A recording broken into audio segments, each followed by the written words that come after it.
অধিভূত এবং অধিদৈব সহ ভগবানকে জানার অর্থ হলো যে ভগবান শ্রীকৃষ্ণের শরীরের কোনো এক অংশে এই সম্পূর্ণ বিশ্ব ব্রহ্মাণ্ড বিরাজ করছেন এবং সেই বিরাট রূপে অধিভূত অধিদৈব অর্থাৎ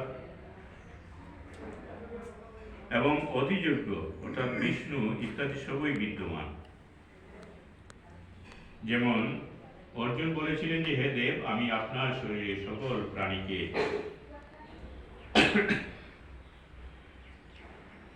যার নাভি হতে কমল বহির্গত হয়েছে সেই বিষ্ণুকে কমলের উপর বিরাজিত ব্রহ্মাকে এবং শঙ্কর প্রকৃতিকে দেখতে পাচ্ছি।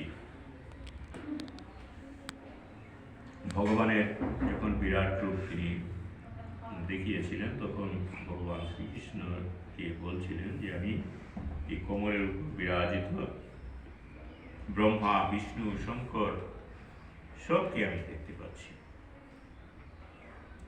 অর্থাৎ ভগবান শ্রীকৃষ্ণই হচ্ছেন সমগ্র সবকিছুর ঈশ্বর অধীশ্বর। প্রয়ণ কালে অবিচ মামতে বিদুর যুক্ত চেতস। অর্থাৎ যারা সাংসারিক ভোগ এবং সংগ্রহের প্রাপ্তি অপ্রাপ্তিতে সম থাকেন, তারা সাংসারিক সংগ্রহ সেটি পাওয়া যাক আর না পাওয়া যাক, তারা সাংসারিক ভোগে প্রাপ্তি হোক বা অপ্রাপ্তি হোক সব কিছুতেই সমর্থ থাকেন এবং সংসারে সর্বতোভাবে নিবৃত্ত হয়ে ভগবানে মনোনিবেশ করেন। তাদের যুক্তচেতা ব্যক্তি বলা হয়।